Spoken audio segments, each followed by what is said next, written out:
Hey, y'all. Welcome to this week's episode of Ducking Realitea. Excuse me. In the pond with me today is my girl, Kristina Martinez. Hello. Hi. I am so excited because we were just talking, like, I know you and your vibe, but I don't know a lot about you.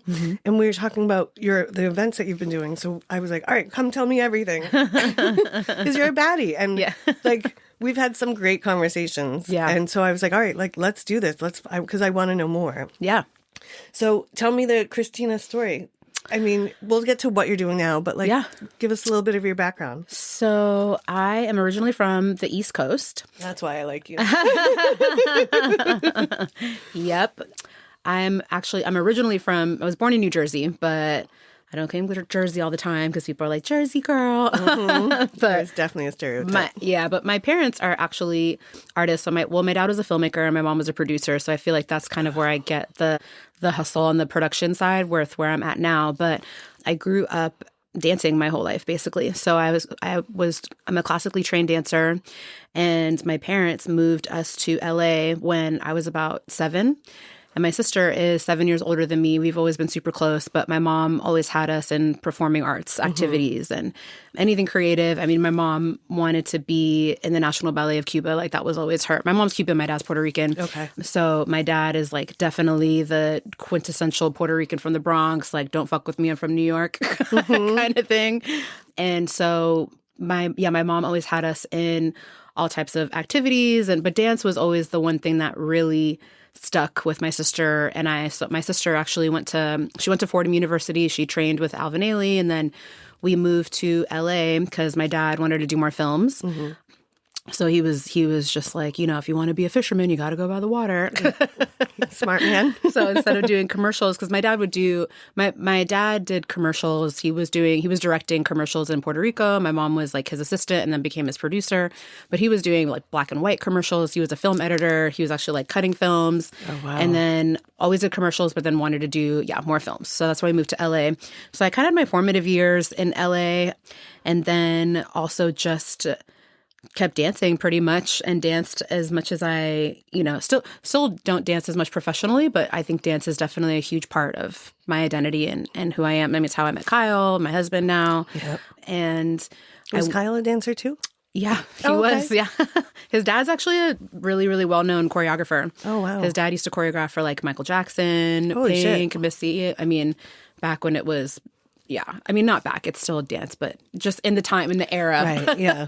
When being a backup dancer was just, in that era of just pop music, basically. But his dad's also a documentary filmmaker, so artistic as well, too. So, yeah. So the arts have always been definitely prevalent in my life. I went to the LA County High School for the Arts for high school, and then I went to UCLA undergrad, and then I went back to New York for grad school. So kind of like ping-ponged back East and Coast, forth. West Coast. Yeah, but dance was always kind of the main anchor for me, I would say. And and then I met Kyle in New York, and then we moved to LA together, and then I've been in the Bay for like 6 years now. Oh, wow. Mm-hmm. Nice. Yeah. And how did you dance professionally? Like, were you on tour and stuff? I always wanted to be on tour. Yeah. I was on tour with Tarani last year. Oh, nice. So, I mean, I always wanted to tour with, I always had that in the back of my mind, like, I'm going to tour with Beyonce or J-Lo one day or whatever. But I did dance professionally, and I was an assistant choreographer for a long time too. Like, that's kind of how I met Kyle. I was Kyle's dad's assistant. Oh, okay. So I used to choreograph we worked on a bunch of like NBA projects together. So I used to assistant choreograph for like the Brooklynettes. Oh, awesome. And I'd done more live shows, like off-Broadway types of things. But I got into events kind of as a dancer first, but then also as a bartender. So that was like the hybrid of how that journey sort of started. Yeah. But I got my master's in dance education. So I was teaching for a long time. So I had been teaching since I was like 17. Oh, wow. And I taught all over the place, taught K through 12, taught at different dance studios, taught everywhere pretty much for a long time. But I was a teaching artist, but then was always kind of working in hospitality on the side too. So that's kind of where I got my start in events also. So that's where the journey of where I'm at now kind of started. Yeah. I could definitely picture you being a fly girl. Like if you were like 10 years older. Exactly. Yeah. I just bought a really dope jacket at the Flea that it's like, this is my fly girl jacket. There you go. I wanted to be a fly girl so bad. Yeah. I mean, yes. Kyla didn't even know what In Living Color was until recently. I'm like, how can you be my husband and you don't know what In Living Color is? Have you been living under a rock? I know. Are you kidding me? Where do you think some of the best comics have come from? I know, yeah. And then we started watching. He's like, Jim Carrey's on this? I'm like, yeah. Like, everyone is on that show. Yeah. So remember Jim Carrey? He's like disappeared now. Yeah, he's gotten too much work done. Oh. I mean, still love him, but yeah, because bartending is such a, when you get into it, it's so hard to get out of because the money's so good and like the less hours. Yeah, definitely. So I started bartending in New York, and that was kind of almost like a big gateway for me into a lot of the other areas of what I do professionally now, honestly. And bartending was super fun because I met some of my best friends bartending. It gave me the flexibility I needed to pursue other things I wanted to do artistically. And it was good. It was like not as big of a commitment, but it was still holding me down, financially. And I actually, I kind of got my start in event production learning through bartending. So I was basically a brand ambassador. So I would like rep different liquor brands and travel to different bars in New York. And like, I'd work for Grey Goose and Stoli and Bacardi and whatever. And it was super easy to be like, would you like to have this Grey Goose in your Moscow Mule? Right. Like kind of sold itself. Can I take a photo of you? Okay, great. On to the next bar. But then the bartending, it was great and it was super fun, but it was also started, especially in New York, started to become a little taxing. Yeah, it's draining. The hours, because, the bars don't close until 4, so then you don't get home until 6. So I was literally, I was hustling when I was living in New York. I was working 3 jobs. I would teach in the morning, so I was teaching full-time. I was running an arts program at an elementary school in Brooklyn. I would teach from 7 a.m. until 3 p.m. Then I'd go teach after school at a high school in the city, and then I'd go bartend from 7 until whatever time. Yeah. And then, would get 2-3 hours of sleep, and I did it for a long time until finally my body just started to shut down because it was just like, you can't run too like much. That. Yeah, it was too much. It was like burning the candle at both ends. But, you have this like hustler mentality in New York. I don't know. East Coast is a different grind, like mind over matter. You can do this. And then finally to the point after like almost 6-7 months of doing that, my body was like, nope, maybe not. Yeah. Maybe you need to like take a break. Time to reevaluate. You're going to need to quit one of your jobs because this is a little too much. Yeah. But so then I kind of like eased out of the bartending and then just started bartending events. Mm-hmm. Which was super fun, and that was like my entryway into experiential event marketing types of events, and yeah, it was great. It was really fun just seeing all these different brands and how they would just transform all these different spaces, and I was just kind of like, I was like, oh wow, this is super cool. Like I can see this be turning into a career basically, and that was just where I got started dipping my foot into event production, and then would also do more like fine dining. We worked at Le Bernardin for a little bit, which is like a 3 Michelin star restaurant in New York. Wow. So we would do more formal sit down dinners, little kind of like buttoned up, more fancy, but a lot of like political dinners and Wall Street types of clients and whatever, all the things. But it was good. But it was also, that was good for me just to see that side of hospitality and event production as well, even though it's kind of like a formula, like past canapes, 3 sit-down dinner, dessert, coffee, boom. Right. Speeches, whatever. It was very much like boom, boom, like boom. Cookie cutter. Yeah. Basically. You did one, you did 10 of them. Yeah, exactly. Yeah. But it's good because then you just get into that rhythm of it. And you're like, okay, and this is how the night should flow. And this is how, we got to keep the guest moving. And exactly. Like, I think everyone should have to work in hospitality for at least a year. Or retail, 100%. Yeah, you want, and it teaches you so many different skills of like scanning rooms and being aware and knowing what's happening and who's doing what. And while you're also like moving every part of your body. Yeah. I think it's so many different ways. Yeah, conflict resolution, and anticipating what people need before they ask for it. Reading the room. Like such a basic skill that a lot of people sometimes don't have. Or just awareness of other people. Yeah. Like I can't sit in a room and not be aware of everyone in the room anymore because I've just been standing behind a bar for so many years. Right. That it's like sometimes when I'm out to eat, like I'm a terrible person because I'll be like looking at a table like that table needs something. Right. And I'm like, I gotta like get out of it. I know. And you're like, is someone going to go bust that table? They like, oh my God, I cannot sit at a dirty table. Yeah. So if we're sitting there and everybody's finished and no one's cleared the plate, like I start getting twitchy. Like I will stack everything up, but then like I'll still be like pushing it like closer and closer to the edge, almost like a cat. Like I'm just going to push it off. Yeah. I know. It's hard. It's like, it's just embedded in you. It is. Yeah. I can you still see everything. Yeah. I can still hear the girl that trained me like saying stuff about saving steps and like every once in a while, like that waitress did not do any of that right. I know. Yeah. That waiter is not set up for success. If they just did these 3 things, their whole night would go smoother. Yeah. I mean, it's kind of a love-hate relationship with the hospitality industry sometimes, right? Because it's like when it's great, it's amazing. When it's not, the pendulum goes so far the other way. So, but I think it is such a good, important skill set to have, and also just to be able to show people a good time. And, I think those moments in hospitality are around for celebrations, for some of the most important highlights of people's lives and journeys. And so I think it's when it's done well and it's done right, it's just so rewarding, I think. Yeah, especially the stuff that you're doing. Like you're making memories for people that they're going to go back to time and time again. Yeah. And that to me is like my favorite thing of what we do.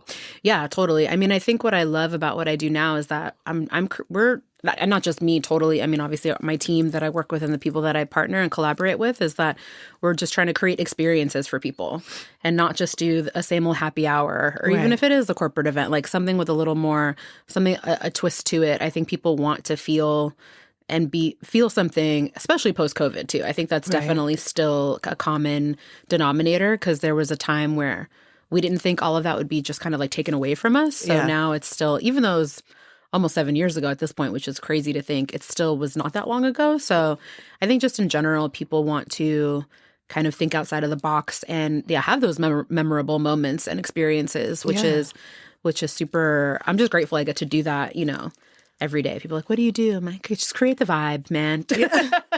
Well, I'm going to ask you, like, do you have a version of what you tell people you do, like, in kind of more work settings versus like at the bar? Yeah. I think I've narrowed it down to, I'm an experiential event producer. Okay. Yeah. I think that I had to distill it down. Excuse me. Yeah. Cause I was doing more, I was a production manager, an entertainment event production manager. So I would just be handling the talent, but now, which has also been, and it's a big part of my job still too. Right. It's super fun. And what I love about what I do now with my company, with Entire Productions, is that I get to work with so many different types of artists. So that's also where, my background as a dancer is super helpful because I know I can anticipate what the artists need, like they'll need a green room, they need to get fed, what they need just to perform and do their jobs and do them well. But what's so fun about this one is that it's not just dancers. It's like I get to work with DJs and bands and aerialists and fire breathers and, dancing ponies or whatever. I was like, we've had petting zoos before too. Yeah, that's the amazing part is like you get to do so many different types of events because you're not doing just like the cookie cutter events anymore. Right. You're doing huge experiences. Yeah. Yes. I mean, across the board. Yeah. All types of events like conferences, performances, really just, networking events, happy hours, tech events, just all across the board. Yeah. Last year I did an experiential pop-up event on wheels with Tarani in 4 different cities. Oh, wow. And it was basically like an interactive coffee pop-up situation where guests got to go in, customize their own drinks. They could either get an iced latte or they could get, a dirty Italian soda, basically was what it was. But it was super cool. So you would take a quiz and say, do you like sweet or do you like savory? Do you want to have like a decadent chocolate brownie or would you go for a little bit like a charcuterie board? Or do you want something fizzy? Do you want something a little more sweet? What season do you like? And it would kind of just like you took a personality quiz basically and it would customize a recipe for you or you could create your own adventure. And then you would go, it was like a little mini Willy Wonka basically. It was super fun the syrups would light up, and then you'd like pump your own syrup and then customize your own drink, and it was a whole thing. It sounds fun. Yeah, it was fun. It nearly killed me, but it was really fun. I learned a lot on that project, but it was cool. But it was also, I was like, okay, cool. This is my years of bartending and being in the industry and working in catering and doing all this stuff that like, it all kind of came full circle, which is nice. So I get to work with amazing, partner with amazing catering teams and also chefs and get to work on, developing menus with them and find like one of the events I'm working on now, the way that it's like a Taste of San Francisco kind of event, but then the way that we're displaying the food is super fun. Like we'll do like a North Beach with a Parmesan pasta station, and then we'll have a candy maker in Japantown, and then we'll do like, the boudin sour bowl, bread bowl, sourdough chowder bowls for Fisherman's Wharf, and roaming oyster girls in the Embarcadero, and a tortilla station in the Mission, and little takeout veggie boxes in, where's that? Chinatown. We have a roaming tree of life in Haight-Ashbury. And I'm like, great. Sweet. And a adaptogenic mocktail station with like crystals and hippy dippy shit. I'm like, I love it. Bring it on. A picnic in Golden Gate Park. I'm like, amazing. Yeah. Okay. So you'll have like little scenes and like vignettes of all of those. Yeah, I'm like building out all the different neighborhoods. That's and then building out Ghirardelli Square.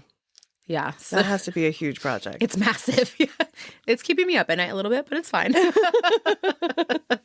Do you have a favorite venue so far that you've done events in? I think the SF MoMA is one of my favorite venues. Yeah. One of the best, coolest events I ever did. It was our marketing event with my team 2024. And we had like 40 different vendors. And the amazing thing was that no one was getting paid for it. They were all just volunteering their time and their efforts to showcase what they could do. Oh, okay. So that they could basically, so the clients could come, see them. But it was... Well, that has to be one of the funnest events because everybody's there like to show their best off. Yes. So like everyone's bringing their A game. I mean, not that they don't all the time, but like it's a very... It was so cool. Yeah. It was like... But the stress they must feel... Well, yeah. I mean, we had like 40 vendors in that space, but it was called Modern Art Attack, and it was based on just all different types of famous artists. So Frida Kahlo and Andy Warhol, like the catering teams were displaying different things in like Campbell soup cans, like an Andy Warhol, and like actually like painting on the garnishes. And we had a live art installation piece which was a Frida Kahlo piece, the one where she's like her heart, veins are connected with each other. Oh yeah. And they're literally just like sitting there like a live installation piece. Oh wow. The way that the catering teams, I mean, just the creativity, it was just amazing. It was like we had different build outs, and you'd have to like knock on a door and then pull a string and then turn around and like, here's your gnocchi. A wall with champagne hands that would like, give you the glass like through the whole thing. I love shit like that. Speed painting. I mean, just the creativity was incredible. Yeah. I learned so much on that project. And we had, these aerialists that were literally like climbing up 50 feet up into the air, swinging from the ceiling, fearless, just like fearless, like bodies swinging through the space, LED dance floor. It was just a party, but it was so fun and so creative. And yeah, like you said, like everyone brought their A game. It was also just like a sense of community between the artists as well too. Yeah. And I was just like, wow, how much heart and soul they put into everything. And it wasn't about them making a paycheck, even though a lot of these companies invested money to even be there. Right. Was super humbling, and also just like, wow, I was just blown away by all the things that they were doing, and it was fun. I mean, another one that nearly almost killed me, but what's the most stressful part of like that when you're running that big of an event? I would imagine it's all the people, but yeah, honestly, the biggest thing I think it's the time management. And depending on where it is, the permitting can be kind of hard. Like with the Tirani project, the permitting was intense. It was really intense because every city has different rules and regulations and all the things. I think it's the hardest part at some of these venues, especially in San Francisco, is the time that you have to get in and get out. Right. Because you have all these vendors, and since it's a museum, it's open to the public during the day. Right. So you only sometimes only have like 90 minutes to get in, which is not a lot of time to get in. You have to hustle. And especially if you're setting up huge installations. Yes. So that's like I mean, it depends. So it's the timing, and then sometimes you only have an hour to like load out, Right. which, and if you don't, you get charged a hefty fine. So a big part of my job is time management, managing the vendors, making sure people get in and out. But there's a really cool community of just event professionals up here in the Bay that I've really enjoyed working with because they know, and so they're professional. They're on it. They're in. They're out. They're on time. They're ready to go, or like they're early. Even they're like staging, waiting in the wings.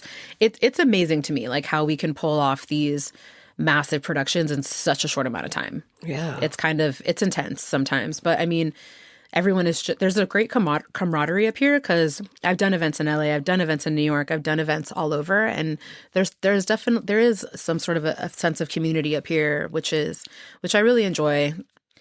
Working in, being in, socially, professionally is really cool. I haven't really experienced that as much in other cities, I would say. Yeah, that's nice to hear. I've done events with like pop-ups and vendors and things, and it is like seems really helpful. And every once in a while, you seem like you have one vendor that's kind of toxic, and everyone else is like warning each other, Right? And you're like, that one, just watch out. Like they can be rude. It's it's not you, it's them. Yeah, and it does seem like there's like a more of like a collaboration in the Bay definitely than totally. it is like competition.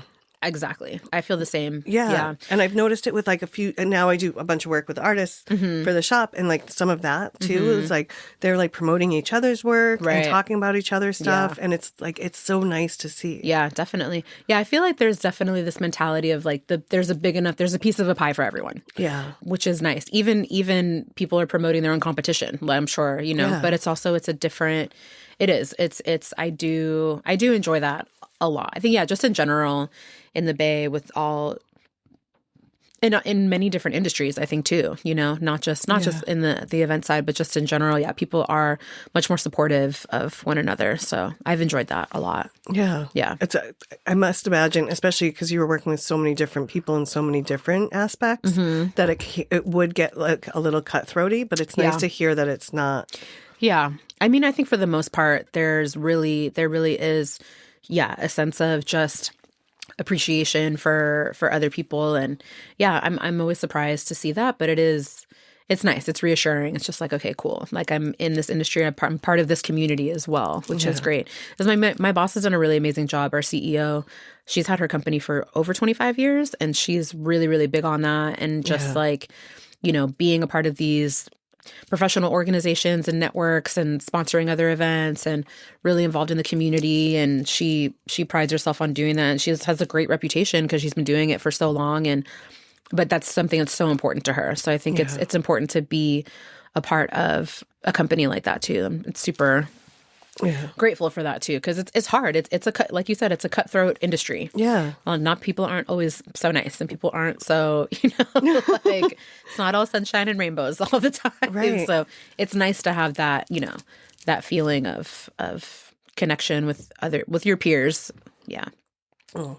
Is it like, but is dealing, I still think that the amount of personalities that you're dealing with 40 vendors. Yeah. Because you figure it's not even like one person for a vendor. Like there's people within those like little networks. There's like, and then everybody's so stressed coming in for a 90-minute turnaround. I mean. Yeah.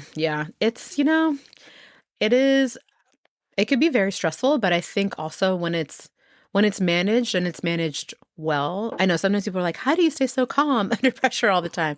I'm like, I'm just like a duck in a pond, like paddling my head to keep my head above water. So I was like, so people like, don't ever let them see you sweat kind of thing. Because I try to just keep a calm demeanor all the time and only freak out unless there's like a really a reason to freak out. Because if everything's a fire drill, then nothing's urgent. Right. So it's just, there's always a solution. There's always a way. There's always a plan B, D, C, E. There's always, you have to have that mentality. Yeah. And even if you're really kind of with your back against the wall, then freak out and then be like, okay, right, I'm fucked. Like, what do I do? Like, how do I get out of this situation? And there's been moments, I mean, it's hard because it's like you are working with so many different people and third-party vendors. But I think if anyone is a professional, like you find a way, you find a solution. I don't like doing the whole blaming each other, name game, whatever. It's like, just figure it out. Whatever you need to do, figure it out. So yeah, my mom always says that's like the Caribbean in me. I'm like a palm tree. I'm just like rooted, but like sway in the wind.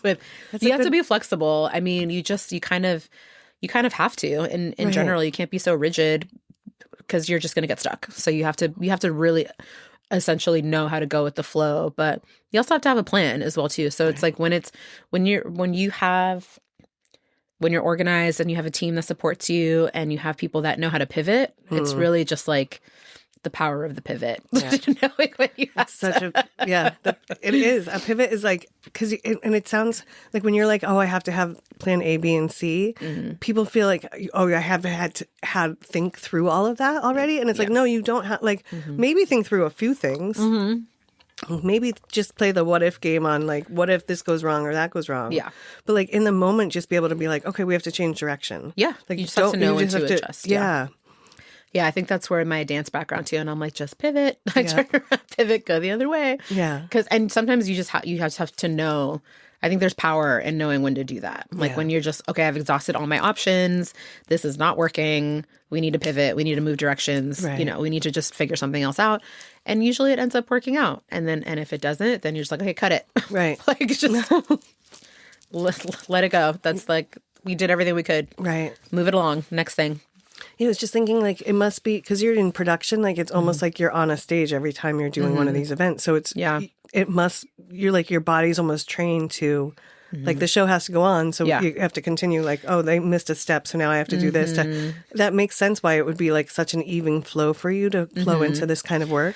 Yeah. I mean, it really is just like one big choreographed performance. Yeah. Essentially. Yeah. It's a whole... And I think that's why it resonates with me so much. And that's why I'm like actually thinking on my feet, like keeps me literally on my toes all the time. And it's nice to it's like a different body of work every time you go from, even if it's the same event happening in a same venue, different year, right? There's still aspects that are going to change with it. And so you're choreographing the schedules, the content that's being displayed, the menus that are being consumed, the bar program, the different cocktails that you're going to have, whatever it is, the stage build out, the entertainment. Maybe there is there is always some sort of entertainment, but maybe there's not, like you're coordinating with your teams. Right. When are they going to be on, when do they have to perform themselves, leading a group of people, leading and guiding people on site, all those things. So, I mean, it's cool. Like, and what I'm really loving also like the AV side of the lighting and sound production side of things I'm really getting into, because it's like, okay, I have the entertainment side, still can always, things are always evolving, keeping up with the technology, all the things. And then, the F&B stuff, I think I have like pretty much down for the most part, but then the AV and lighting stuff is something I'm really getting into also, because you could transform a space with the lighting. It's just incredible, like what these guys can do, and they work so not guys, men and women, like just in people, folks. What these folks can do, they're just like powerhouses and can really transform a space. And I'm blown away by some of the stuff that they can do, and it's super cool. And yeah, it's hard. I mean, they put in hours and hours and hours, and it's not easy, the things that they have to do. It's a lot of gear. It's a lot of equipment. It's a lot of technical aspects of it too. So I'm really trying to like get my skill set down in terms of just trying to speak their language a little bit more as well too. Like I have a basic understanding, but I'm really trying to get in there and really like understand their process as well too. Because it's so important, and it like really can make or break an event. Oh yeah. I like when I go in a place with a bad lighting. I'm like, oh, if you just turn your lights down 10%, you will make 30% more money. And it's crazy if you look at the numbers of what people will spend depending on the lighting in a restaurant or a bar. Oh yeah. It's like, huge. I'm a crazy person. Every time I walk into work, I am adjusting lights. Yeah. Like the older guys that are always like, not always, but they're on the corner a lot. They were always. I'm like, what, am I having a stroke now? Yeah. Like, what's happening? And they're like, can you warn us? I'm like, no, I'm going to do it. Set the mood. Yeah. Yeah, it's really important. It's so important. Definitely. Your environment and your surroundings and where you are, it's, if you are in a more warm and inviting environment, you're going to stay longer and you're going to spend more money. Yeah. it's like science.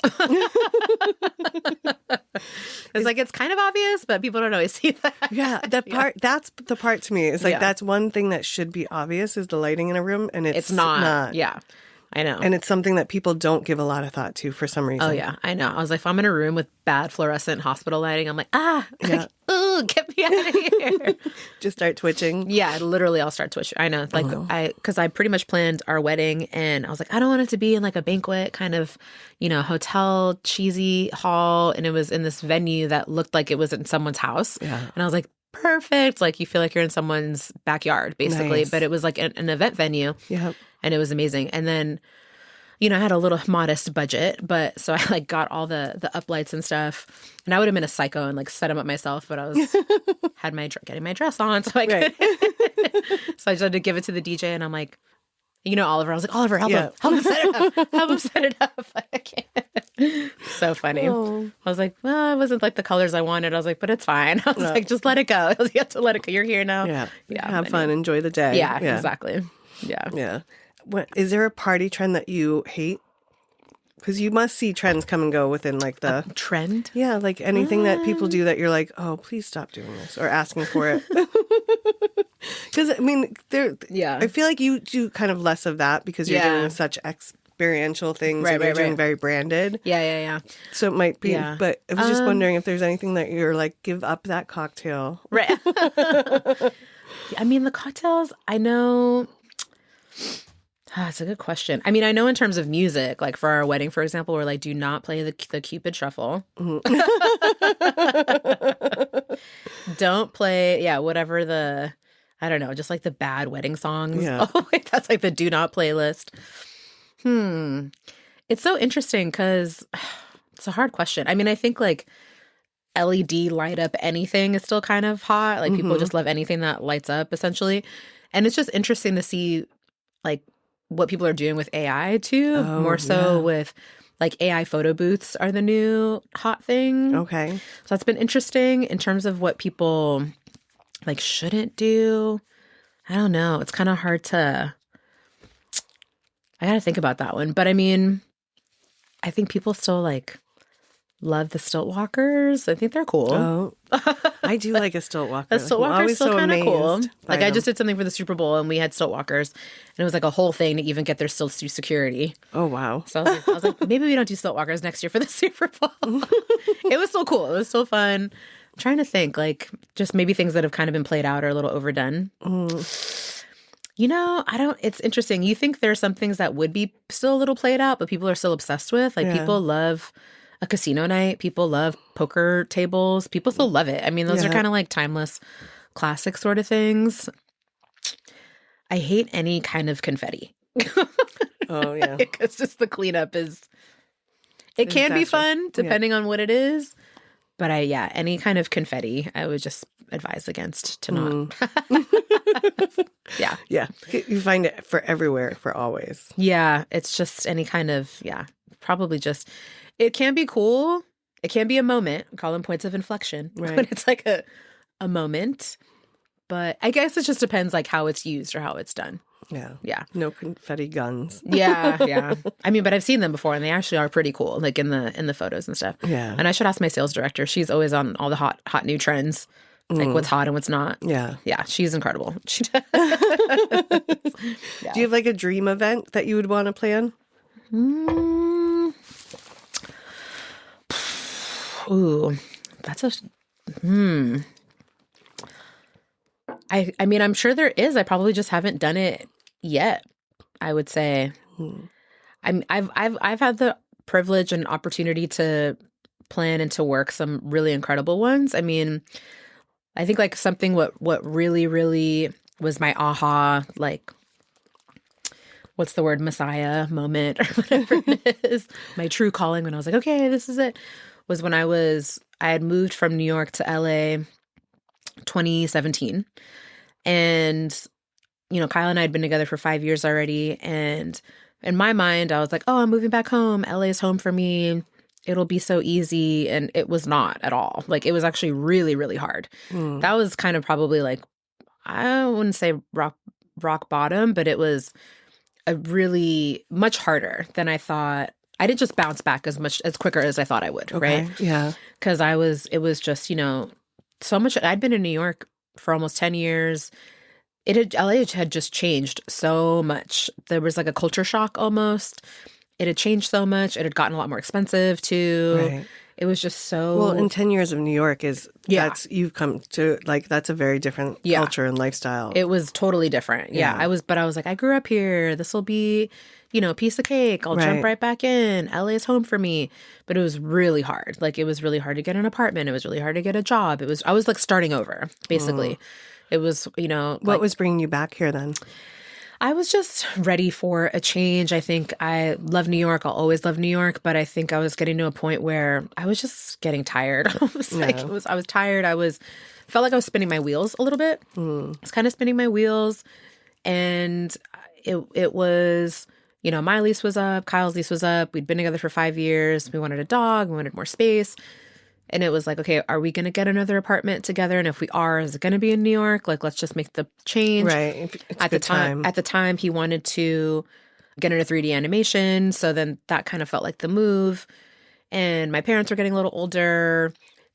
And I saw how fast LA was changing. And I was like, I kind of want to go back, like, while, get my bearings and sort of get back in. But LA is, even if you do have a good foundation and friends and a community down there, like, it's a hard city. It's a hard city to navigate, especially if you're not like in the industry per se. Right. So it took a minute. It was a little tough to kind of get our bearings, but I knew that I still wanted to pursue event production. And so kind of like started doing a bunch of random catering events just to get myself back in the swing of things.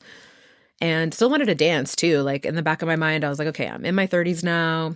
Is me being a professional dancer actually still on the table? Right. That's got to be a hard thing to excuse me, reconcile. Yeah, exactly. So that was part of the reason too. I was like, all right, let me give this like one more shot. Or even if I want to I still want to have some sort of like dance in my life, whether it's professionally, whether it's just, it's an innate part in me. So that was a big part of it too. And then I quickly realized, I was just like, I just don't know if this is for me anymore. Just also the industry had changed so much also. And I'm kind of like, I don't really know if this is feeling as like aligned with me anymore. It is still such a huge part of who I am, but it just wasn't, I don't know. I was just like, I'm not going to be the one in sequin booty shorts and like waiting in the line with my headshot to be in even though I was in a T-Pain music video and I was 21, but I was just like, I don't really know if this is like jiving with me anymore. I think I just want to do this for like dance therapy kind of. Anyway, so I started doing a bunch of catering gigs, but I ended up doing this event at Oprah's house in 2017 for the launch of her Super Bowl Sunday book, like back with her Super Soul Sunday whole thing was happening. And it was at her house in Montecito, and her house is literally called the Promised Land. And it was like, it was bananas. It was insane. And I was working for Wolfgang Puck, I think, at the time. And so I was doing more catering stuff with them, but it was like a 3-day long event. They put us up, not in her house, but like just on her property. Yeah. And her house is just like, it's fucking Oprah. Like, it was in the middle of the redwood forest, and then she has an amphitheater where Alicia Keys is singing with a gospel choir, and like a Sunday brunch with fried chicken and frosé, and like, it was crazy. So the first night it was this dinner in the redwood forest. And especially coming from LA, like, I don't get starstruck often. Right. But this is Oprah. I was like, oh my God, it's Kerry Washington. Oh my God, that's Gwyneth Paltrow. Oh my God, it's Reese Witherspoon. Like, it was like one of those things where, like, everywhere you turned, you're like, whoa. Like, where am I? Like, this is crazy. Like, don't serve the octopus to Richard Gere's girlfriend. She's vegan.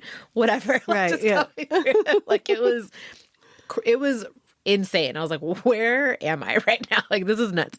And then the next day we had the brunch. So, she has like the choir singing and the girl singing like, and I'll rise up. So I'm a little, I'm not a singer, obviously. I'm a dancer.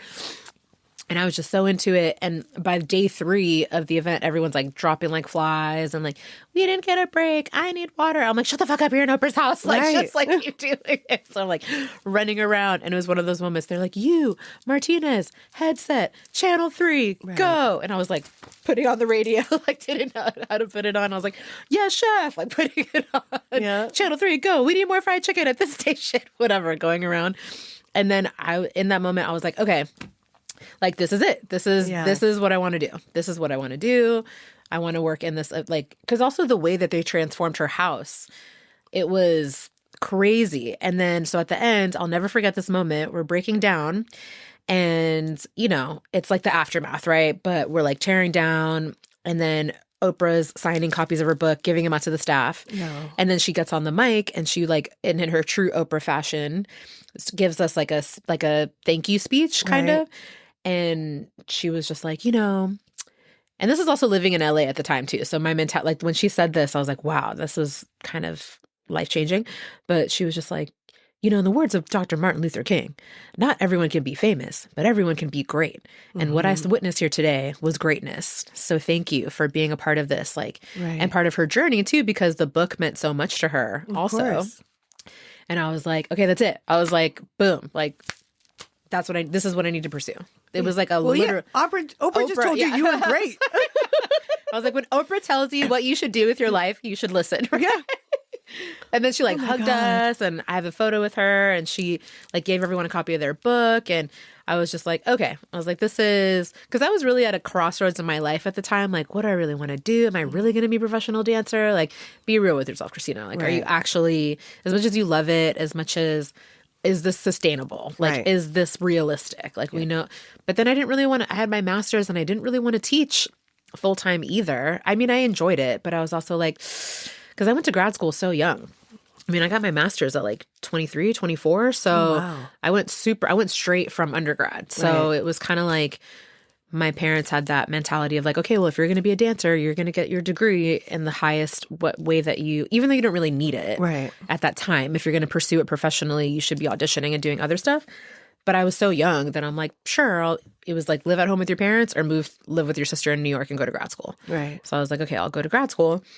And as much as I did enjoy teaching and it was very fulfilling, it was also kind of like, this isn't it for me either, you know, because I was so young when I went to school and I was like, this isn't really this isn't my end all be all, what I want to do, you know? So when I had that moment, and I always did love like events and the grind of it all. And so, you know, after I had that experience at the promised land, I was like, if that's not the universe giving you like a sign, what is exactly right. I was like, okay, thank you. So loud and clear.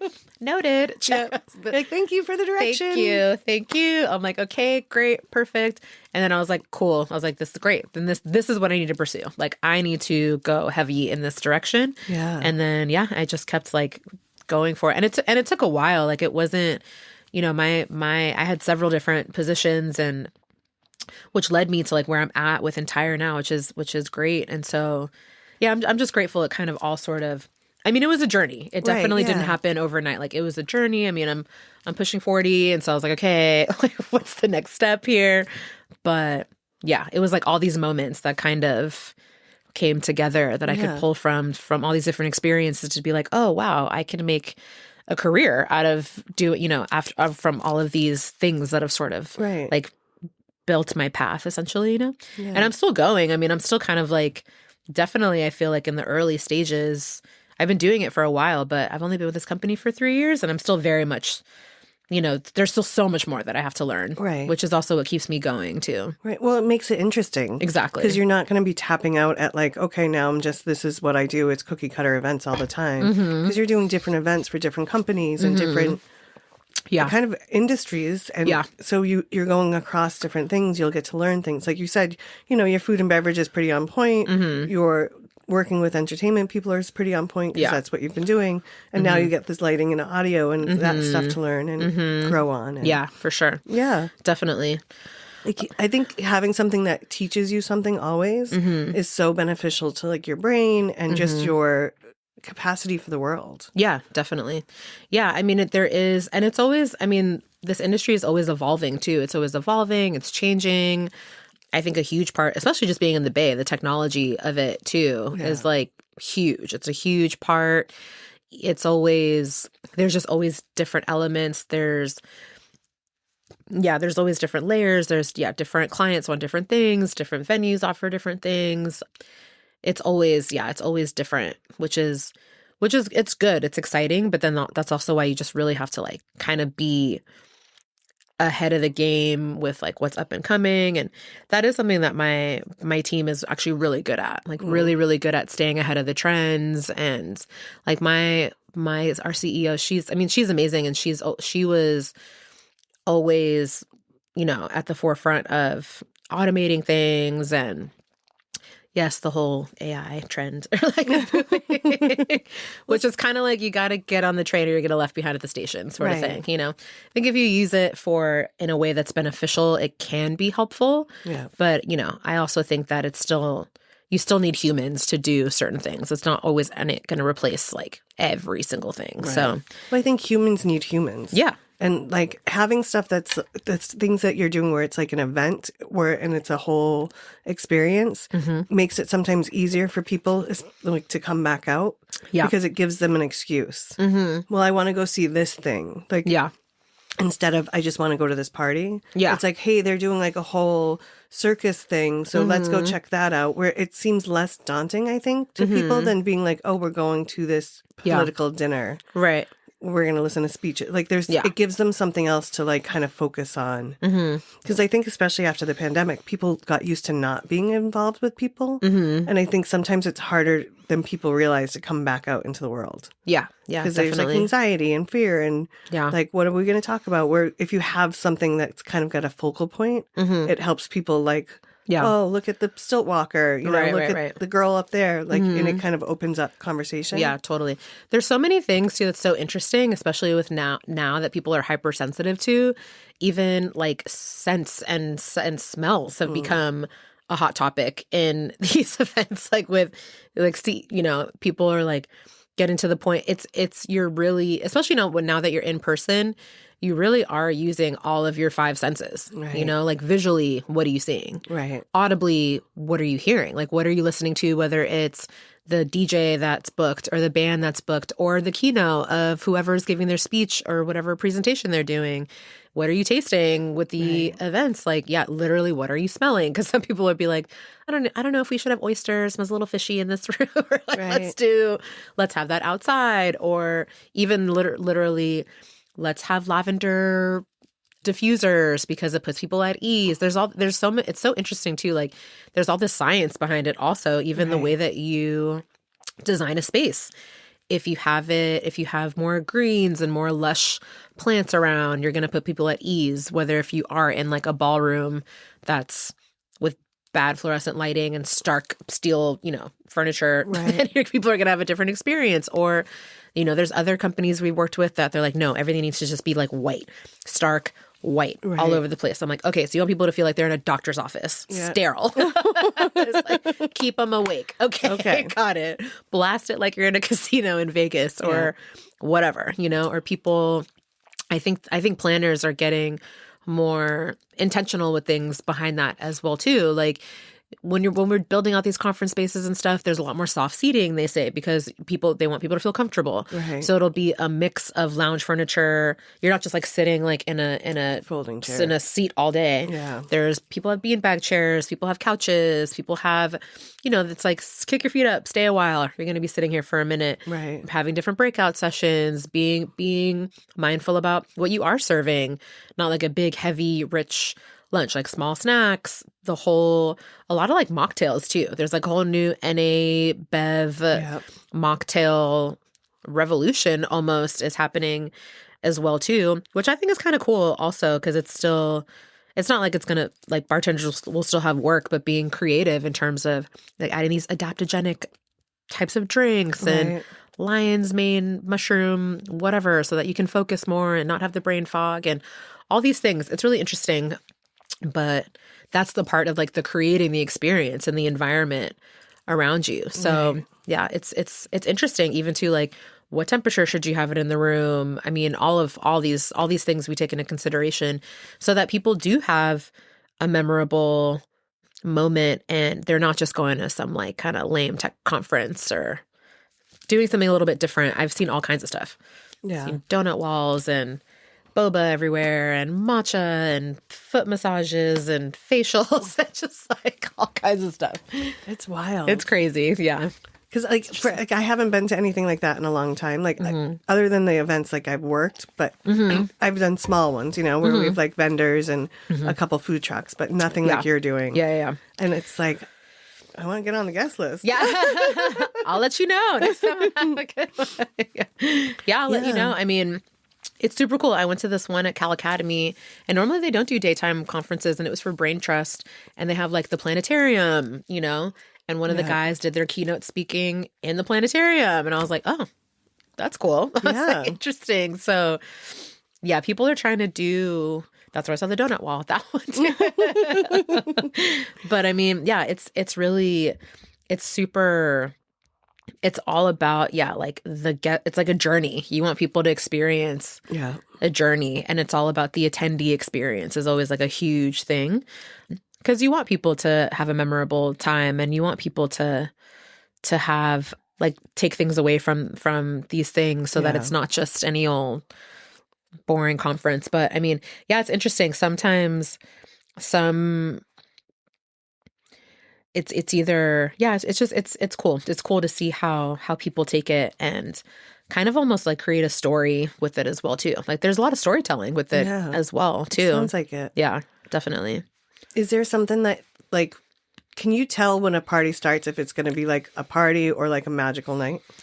Is there like something that like you're like, oh, it's gonna like everything is running smooth, like this is gonna be like a good one? Like, do you or is it not until the end where you're like, all right, that was fucking amazing? As a guest or as someone like planning it? As someone like running it, like once the event starts, like do you have like a feeling right away, or is it like? I think the sign of a really great event that's produced well is when it can run itself. Yeah, like when you as a producer have put everything into place. If you're able to just like pass it off and not have to oversee and micromanage every single element of it, then you did your job. And I think that is obviously you're going to have to like put out fires and stuff here and there. Right. But I think when your team feels comfortable knowing to make the call, and I try to empower my team as well too. I don't have like a huge team, but normally I will be the person that hires our OSMs, which is our on-site managers. Okay. And so we work really hard to get all of our event details and stuff together, and we'll create this packet called an event profile, and we'll give it to the team. I mean, if it's a super complex event, then I'll be like, okay, let's have a meeting before, let's talk about it. Right. So you're not going in cold. Because sometimes the expectation is for you to just be able to jump in and get it right away. But sometimes not everyone's brain operates like that, or it's their first time in the space or whatever, all those things. But if your team is prepared and they're able to go in and feel confident about what they're doing, and I like to empower my team to be able to make the call within reason. You know, I'm like, don't go around all willy-nilly, like changing what we did, whatever it's in the contract, stick to that. Right. But if like, again, like we said, the pivot, if you need to shift or something needs to adjust and it's within reason, and you know, you feel like either the client won't notice or it's something that we need to talk to the client about to make that change, then make the change and feel empowered. Because sometimes some of my team, they're a little younger and they'll ask me 45 million questions. And for me, I'm like, you know what you're doing. Right. You've done this before. Stop second guessing yourself. And they're like, you're right. I have done this before. And I'm like, and sometimes I have to tell myself that too. Like my sister is a powerhouse and she's creating she's starting her own business as like a career consultant also, but helping people fight burnout. And we were having like some sessions. I was like her guinea pig. And there were moments like when I was working on this Tarani thing, and sometime I was like, I think am I in over my head? Like, this is too much. I was like, I don't know what the fuck I'm doing. And she's like, you don't know what you're doing yet. Yet. Yeah. You'll figure it out. And I'm like, whew. Okay. I was like, thank you for that. Like, and whatever I didn't know, I brought in the partners to help me do it. Right. And then once we did it, then I'm like, okay. I was like, cool. We did it. We made it work. And I learned so much along the way. But and instead of, because it's hard, especially when you're accelerating and you're moving so fast. there's that imposter syndrome, right? Yeah. Like, do I know what I'm doing? Like, I don't know. I want to feel like I know what I'm doing, but then once you get in the groove and once you get in it, you're like, okay, Yeah. this is familiar. Maybe I haven't done this to this capacity, but I've done this before, right? Yeah. And so like, or if I don't, and also like I've gotten to the point where if I don't know what I'm doing, then I'm not afraid to be like, please enlighten me, or please educate me. Because I've also learned, and I've had this experience before too, when you're kind of like, oh yeah, sure. You talk like you think you know what you're doing. People are like, this girl has no idea what's going on. So instead I'll be like, you know what? I'm not quite sure.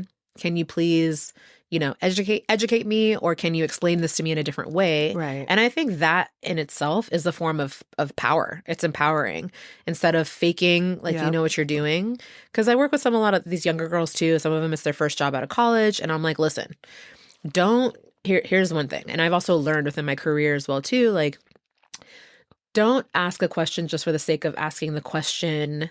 Like, listen, Right. Listen, be an active listener. If you are going to ask a question, I try not to ask the same question more than once, unless I'm really not getting it. And I'm like, okay, actually, can you explain this to me one more time? Or I try to find the answer first if I can. Or I'm like, hey, because things change so fast too. I'm like, this is what was originally we had spoken about. Is that still happening? Or are we going in this direction now? Right. Or whatever the case is. But it's also too, it's like finding, like having power in the unknown almost, like admitting like, hey, I actually don't know what this is. Can you explain to me how this is going to work? Or, and not feeling bad about that too. Like not feeling like dumb for asking a question if you really honestly don't know the answer. Yeah. Because then or sometimes I'll be like, if a client's asking me something, I'm like, I actually don't have the answer to that yet, and I want to give you the right information. Let me get back to you. I think it makes you feel more trustworthy. Yeah. Because then if you're telling me you know something, I know you know it, because if you don't, you're going to ask me. Right. Like, and I think it makes someone feel more secure with you. Like, oh, okay, well, they know this part of their job. They're willing enough to tell me like, oh, that part, I don't know that much yet, but we'll figure that out and I'll come back to you. Right. I think it is empowering. Yeah, definitely. And I think it builds the trust between you and your client, or you and anyone. Totally. Like, well, I was explaining this to some of my team too. I was like, it's like when you're working with food or in catering, for example, right? Or a dish. You don't want to, if you don't know the ingredients in a dish and someone's super allergic to something, right. Don't be like, does this have peanuts in it? No. And it does. And they eat it and then they go into anaphylactic shock. Then like the chef would always just be like, if you don't know, ask chef. Yeah. And it's like same kind of thing. Like you wouldn't serve a dish to someone that people do it all the time. Like, it's like, well, you probably could. But if like someone's like, oh, I'm allergic to shellfish or whatever, and you're serving them a shrimp cocktail or whatever. Or something that has a fish paste in it. Yeah, exactly. Yeah, then it's just kind of like, well, actually, I'm not sure. Let me ask chef or whatever. You know what I mean? Yeah. And so, yeah. Yeah, I think that's a great lesson for anyone to like take with them to everywhere. Yeah.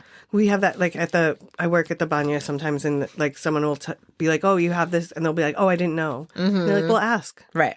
Right. Or you'll be like, oh, yeah, well, no, you need like a towel for that. And they'll be like, oh, well, I didn't know. And you're like, okay, but now you do. So like, go get a towel. Yeah. And they'll just like look at you and you're like, or they'll be like, well, I didn't know. And you're like, well, the rules are posted outside, but like, just ask anyone. Yeah. And it's people's like fear of asking or not knowing something is like, that doesn't, your worth doesn't have anything to do with if you know something or not, especially if it's a new space or a new activity. Yeah. I know. My dad would always say, ignorance of the law is no excuse. It's like, yeah, well, then find out. Right. Yeah. Like, just ask someone. There's a ton of people around you that know more. Yeah. Especially in like what you're doing. There's people that have been doing it a little longer. So they have different experiences. And you just asking a simple question could open up a whole like, oh, also be careful of this, this, and this. Yeah. Yeah. It just helps you. Yeah. Yeah. And it's hard too, especially like when you're in like this industry too, where it's temporary, like you're popping up in all these spaces. So sometimes you know the venue inside and out. You're like, oh yeah, I've been here 100 times. Like I can run this place with my eyes closed. Sometimes you're like, this is a new space. I'm not really sure. Right. Little things, but it is good. And then it's like, okay, but then once you ask the question, remember the Yes. answer. So you're not asking it again and again. If you're asking me the same thing 25 times, then Yeah, we have a problem. that's a problem. Yeah. Like, well, then obviously you're not listening. So ask and listen and remember, and they'll be like, cool. Now I know. Bam, bam, bam. Now I know what not to do. You know what I mean? That too. Yeah. Yeah. What's the big event that you're working on now? Is it just the food one? So I'm working for, it is a big international client that's coming. They're doing conference at Moscone, and then they're doing a bunch of series of different events. And then I'm working at the San Francisco Design Center. So that's the one with the different neighborhoods. Yeah. It'll be cool. How many events do you do at a time usually? So the last couple of years, we were doing more just entertainment events, and it would be a lot. I mean, it could be up to like, I'd be working on, I don't know, 15, 20, 30 projects at a time within a month or two. It depends. I mean, I think my first year, I helped coordinate and produce like, it was like 700 to 1,000 in like a year, something like that. Some are bigger and smaller than others. Right. That's still a lot. So it's a lot. Yeah. So now we're doing more end-to-end production. So it's, instead of just the entertainment, we're owning the whole thing, from sourcing the venue to connecting with the catering team, the AV team, the entertainment, like the whole shebang. Yeah. So sometimes those take longer and take a little bit, more coordination. So in theory, depending on how big it is, usually you want to give yourself at least like 9 months to a year would be nice, depending on what it is. But that usually never happens. Yeah. So usually you got to get it done within like 4 to 6 months, depending. So yeah, right now I'm working on like three or four big ones, doing another like 3-day conference at the Ritz in Half Moon Bay. So that'll be nice. And yeah, but the big one at SF Design Center is in May. But I'm super excited about it. It's coming together, and my client's just adorable. Like that always just makes it so much easier. And she trusts me, which is great too. So that's really great. Like when you have your client's trust and she listens to my suggestions and kind of, but it is still very much a collaborative process as well too. And the catering team that I work with all the time, they're amazing. They're just like, they're awesome, and they're so easy to work with and so creative with how they design, even like, how they display everything, how they it's not just like a boring buffet station. Like they like deck it out. They put a lot of heart and soul into what they do. So that makes it super fun. And they're such sweet people to work with. And I'm like, I've worked with my fair share of crazy chefs before, and they're just like the nicest people. Oh, and that's good. Yeah, they're so sweet and so accommodating. And yeah, so I love working with them. They're awesome. And then, with this one, I'm excited because I'm doing a bunch of cool AV stuff that I've never done before, like projection mapping and all this interactive, maybe not interactive. Well, I guess, just like the lighting component is super different than anything I've ever done. So I'm excited to like bring it all together. So that'll be cool. And then we're bringing in some outside vendors, because the whole thing was, she was like, our guests never have time to go shopping when they're in town. So we want to like do a little gifting pop-up suite. Oh, nice. So we're bringing in Elizabeth W. is one of the vendors. They've done stuff. They have a store at Ghirardelli, and they also have a storefront at SFO. Okay. So we're going to like recreate like the SFO build out, which will be cool. I'm like, hello. I was like, that's amazing. I was like, perfect. That's so like, fun. you can't go to Ghirardelli. We're like, well, SFO is going to come to you. I was like, Ghirardelli is going to come to you. And so people can have do a little tasting or, gift shop situation. Yeah. And then we'll build out like a little wine country. Each floor is going to be a different neighborhood. And then instead of, because we have limited space. So I'm working with my creative director, and he's like, let's just get large format prints on each of the floors so people feel like they're walking through the streets. And I was like, Brilliant. Brilliant. I was like, yes, I love it. Perfect. So instead of getting a bunch of random props all over the place, you're just and I want it to feel like an art installation too. So it's like you're kind of walking through the streets and then really bring it to life with all the lighting and stuff too. So that'll be cool. But that one's a beast. It's a big, it's a big load in. It's a whole thing. It's a lot of, it's a lot of food, over 1,000 people. Right. So it's a big one. How do you prevent burnout? Because that's a lot of events in a year. That's a lot of work. It's a lot of moving parts. It's a lot of brain. Yeah. Yeah, it's a good question. I really just try to pace myself. I mean, I think I've also given myself permission on some days to just do absolutely nothing and not feel bad or guilty about it. Like if I just need a day to like veg out and do nothing in my New York days, that I would like feel guilty about like taking a day off. Yeah. But especially now too, I'm a little older and I'm like, no, I need to rest. I need to recover. And then I get comp days too with my job. So it's like if I'm on site and have long days, I can take a day off and it not comes out of my PTO. So that's good. And I really try to just take care of myself physically. I try to like work out, do yoga, like meditate mentally as well too. It's so important because it's a lot of mind chatter and stuff too. And it's a lot of just being on all the time. So yeah, I really just try to take care of myself, eat well. And as much as I'd like to be like, damn, I need a drink. I try to not drink so much as well too. Like, let me get one of those NA adaptogenic mushroom cocktails. I was saying to Stevie last night that I was interviewing you today. Yeah. And he was like, oh, that's great. I can't wait to hear more. And he's like, I like her. She's always the responsible one. Yep. I know. He's like, she's the best in her group. Yeah. They're like, let's go to, I was like, let's not. Yeah. The bar closed. Time to go home. Last call, lights up. Time to go home. Yeah. I know. Yeah. It's funny. But then I'm like, okay, have fun. I was like, Mama needs to get in bed and snuggle with her dog. I was like, go to sleep. I was like, y'all have fun. I'm good.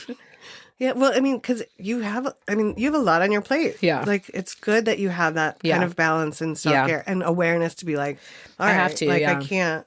Yeah, and I try to just, I try to just take a beat and sometimes if I can to like reclaim my time back, if I'm spending, I need to be better about, I am getting better about tracking my time with how much time I am spending on these projects because they do take a lot of time and energy. And it is cool. Like, it is nice to have like the little AI help because it helps me do things quicker. Right. But it's still, like if I have a really big install or like a huge thing I'm doing the next day, like I won't sleep. I just won't. I'm too much anxiety. So I never had anxiety until whatever later on in life, which is anyway. But I try to just pace myself. And because too, my mom like worries about me sometimes. She's just like, I understand. I know what you're doing. I know you're building. Because I'm also kind of like, this is the time in my life where I need to hustle and I need to hustle. I need to work hard. And do I see myself working this hard forever for this long? Probably not. But I think right now where I'm at, I have the energy and the time to do it. And I'm still like, I'm hungry in my career where I'm like, no, I want to learn how to, because I am taking on bigger projects and I am handling bigger budgets and the stakes are higher and the client and the expectation is higher. And so it can be a little draining and exhausting at times. And in this industry too, people are like, I could be, more stressful than being a cop, or just like the stakes are really high. You're dealing with a lot of clients' money and just a lot of things, like all the things, all of the layers. But yeah, just like taking a beat and knowing when to just be in stillness too is super important, and trying to be better about like getting out in nature more and just, getting out and touching grass and not being like so consumed all the time. And I try not to let it consume me. It is demanding and it can be a lot of pressure at times, but I do have a great team that I can lean on as well too, which I'm grateful for. And they're super talented and very hardworking as well too. So I'm really grateful for that as well. Cause I think what's great about my team and my cohort is that if it is becoming too much, I could be honest with where I'm at with my bandwidth. If I'm like, I'm at my wit's end, like I can't take on anymore. Right. But they know that I'm a powerhouse and they know that I'm a beast and be like, give it to Kristina. And I'm like, don't give it to Kristina. Because she is tapped out right now. Like she can't, nope. Give it to someone else. Like I can't, if I can do it, of course I'll do it and I'll take it on. But if I want to do it, I want to do it well. Well, that's important to know your boundaries and know like what you can and can't do. I've gotten better at that. Yeah. Yeah. Setting my boundaries. Because before I would just say yes to anything and be like, yes, sure. And then almost feeling like at the point of burnout. And then I'm just like, no, it's not worth it. So I will help. I will definitely I'll contribute, but I can't take on such a huge load. Right. So that's been important, like saying no and not feeling bad about it. Yeah. You know, setting those boundaries, just be like, actually, I can't. And it's not because I don't want to. I want to give it my all. And if I can't, you know, right. It's like you can't give 100% to everything if you give 25% to everything else. So finding that balance within my personal life as well too, like not letting it consume me, is, you know, making time for my husband and my, you know, all the things. Yeah. He gets a little jelly sometimes. Because you get so focused in work. Yeah. Yeah. I can imagine that you just have a long day and you probably take a lot of it home with you. Yeah. So sometimes making time for him and making sure that he feels, you know, important. And I mean, he is super supportive as well too, but also, you know, he's just like, I'm here too. You know? Like you don't just have your career. And I'm like, I know, but it's exciting and it's fun for me. So yeah, especially because you're doing, I mean, your Oprah moment has still got me shook. But you're doing these huge events. Like you said, you're doing floors of like different neighborhoods. And like it's just it must be so fun and creative and just, like you get to learn so much and like meet so many people and then put together these experiences that I just imagine watching someone come in and see that. Yeah. Like that's the shit that I love. Yeah, totally. I mean, I think what's cool about where I'm at now is that when I was just doing the production side, it was pretty much like already locked in for the most part. It's like, okay, we're working with these artists. This is their contract. Now pass it off to production and then we bring it home.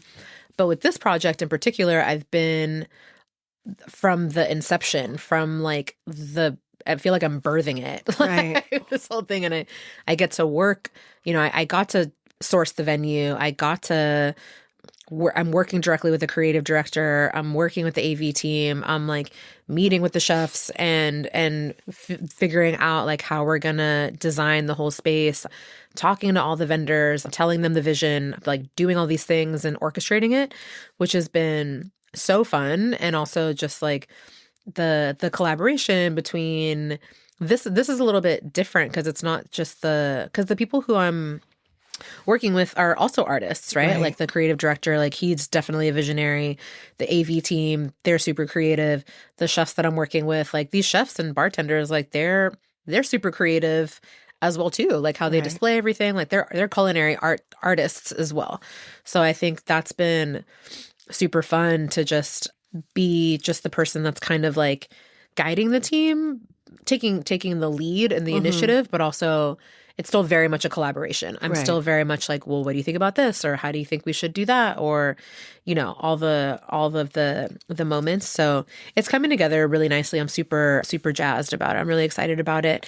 And that's sort of the direction I'm going in, like more I like being on the onset from the very beginning of the project. Right.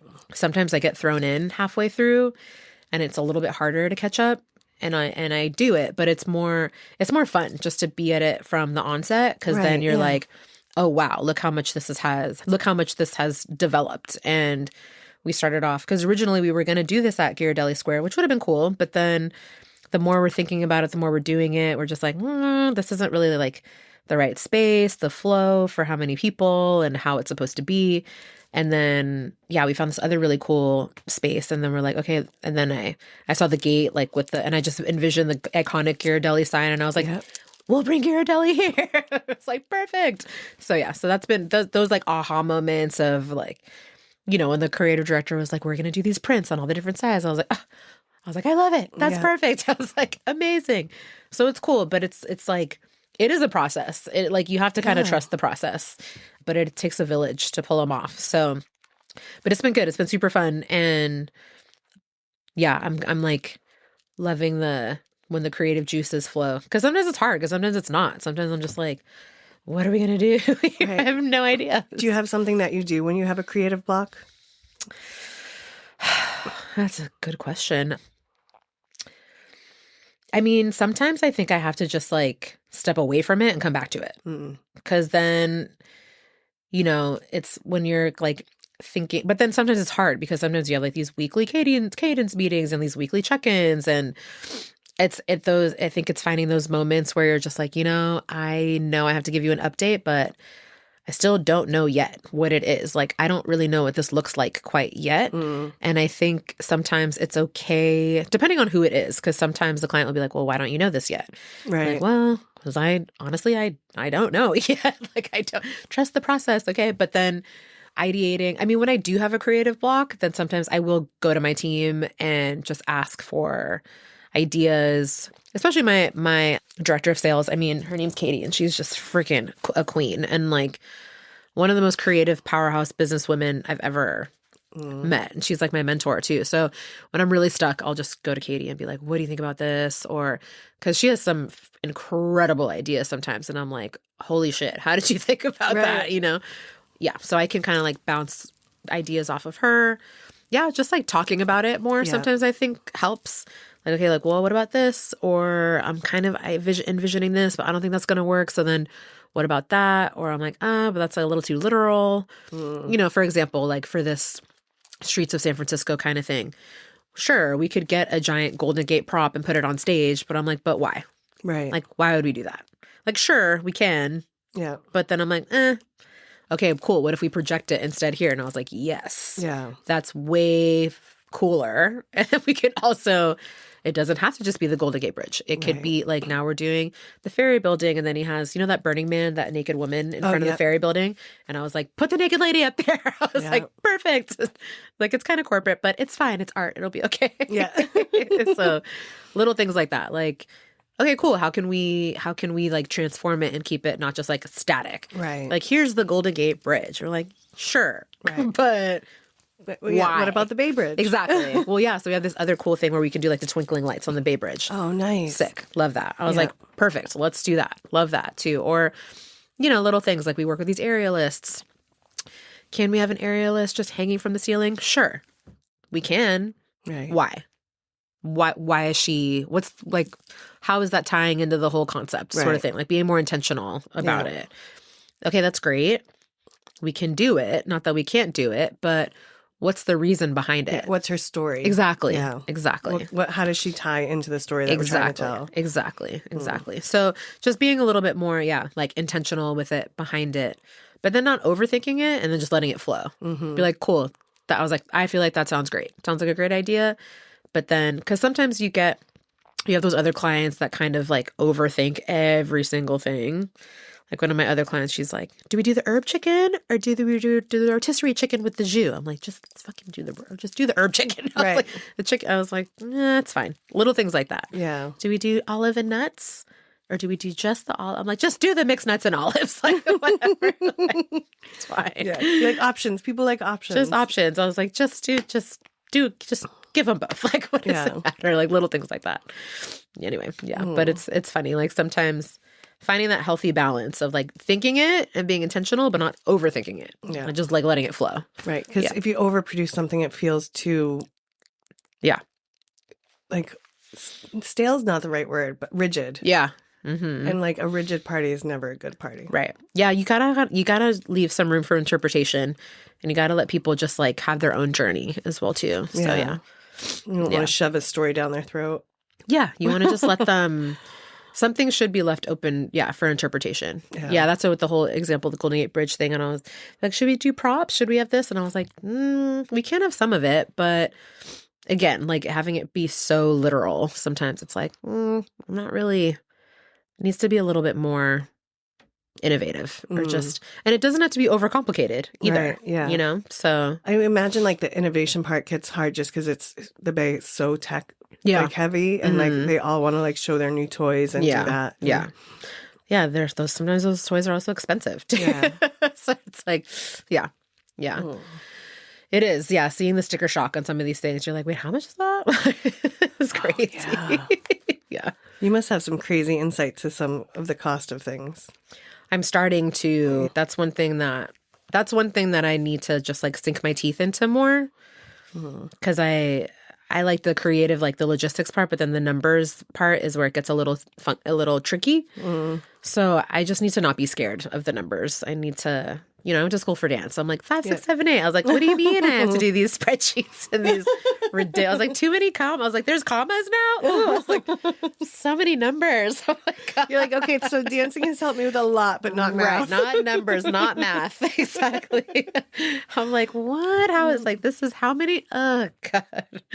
Like, how much you have to pay your people? Okay, yes, pay them. But whatever. It's fine. No, pay them. Pay them well. But yeah, little things. Yeah. It's still, that's the evolution, the journey behind it. And I feel like sometimes a lot of creative people have a hard time with the business part side of things. Yeah. So that's why it's like the marriage between the two. Yeah, the amount of artists that I've been working with, and I'm like, okay, but how much is that piece? And they're like, I don't know. What do you think? And I'm like, what? I don't know. How long did it take you to paint it? What did you paint it with? Like, is that diamonds or is it sparkle?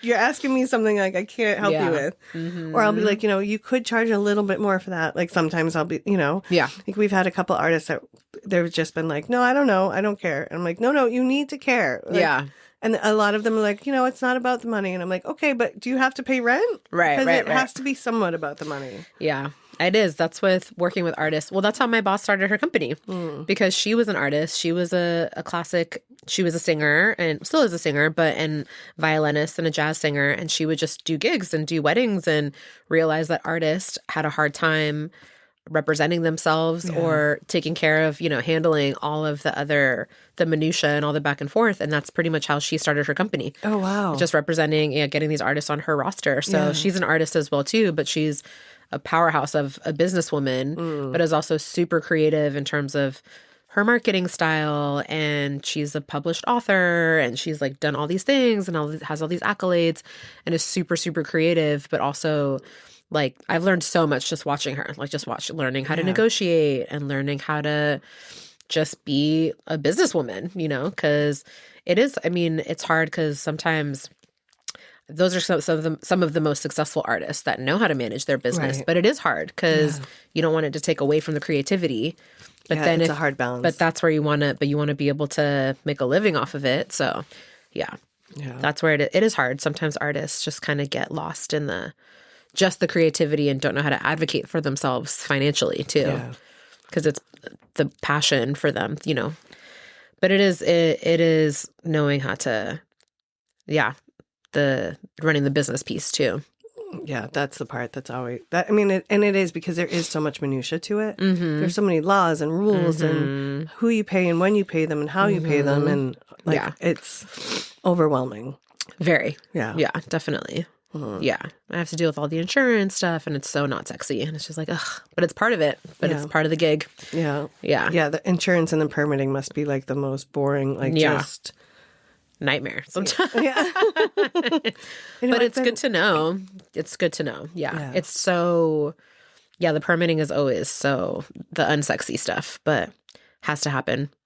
Yeah, being in compliance and just having a fire marshal come and just all the things.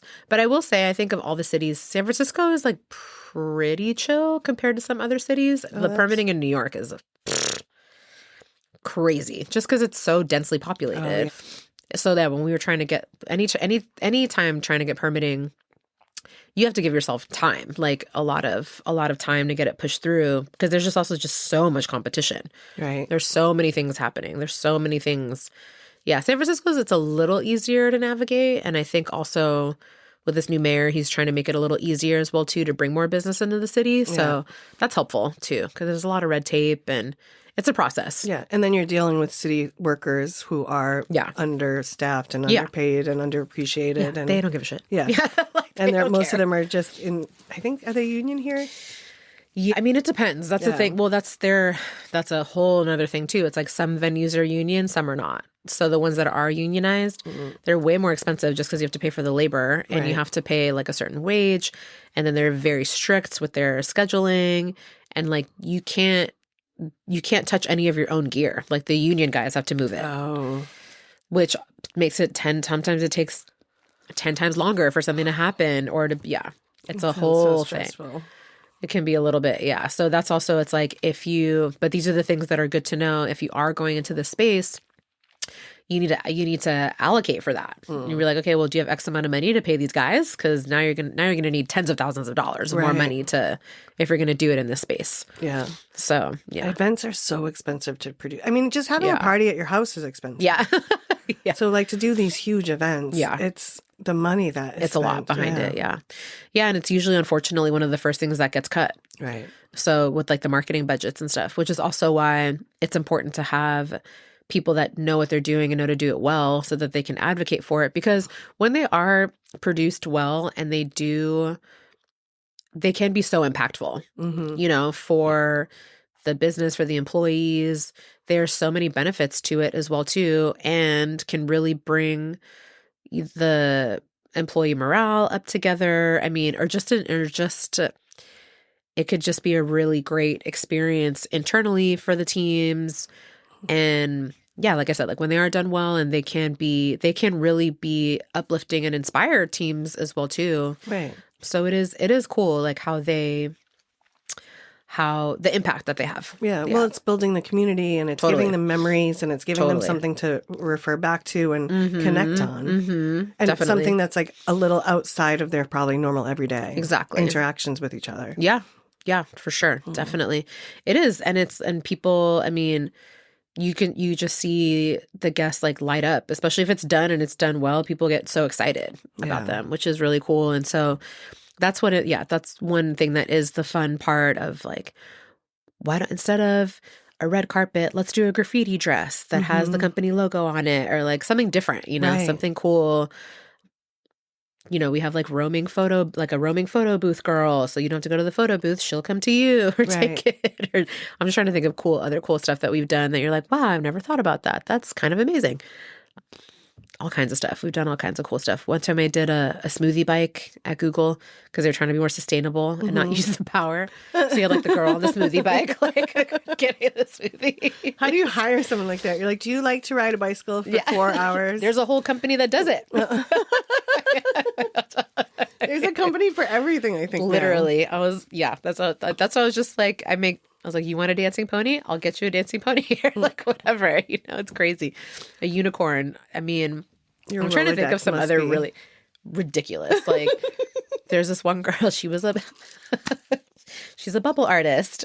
She showed up to this event that I was doing, and it was a big one. It was with Jack Dorsey, and like Jay-Z was there. It was because it was with Cash App or whatever. I don't know. And we did this huge build out. Well, this other production company, like we came in and assisted them with the entertainment stuff, but it was at the Coliseum, massive, massive build out. And she rolls up with her bubbles and she's like, have you seen my work? And I was like, you're a bubble artist? Like, do you do more? I was like, okay, you're an artist. I was like, I'll respect it. And she was like freaking out that she wasn't at the center of the main. We had like a mariachi band. It was a whole thing. Mariachi band was amazing. I had to make sure that freaking ice wasn't there. It was whatever. Oh, God. Like the world we live in these days. Yeah. Anyway, and she's like, I don't know. I mean, it was cool, but I was like, no, I can't have you have your bubbles right in front of everything. People are going to slip when they walk in.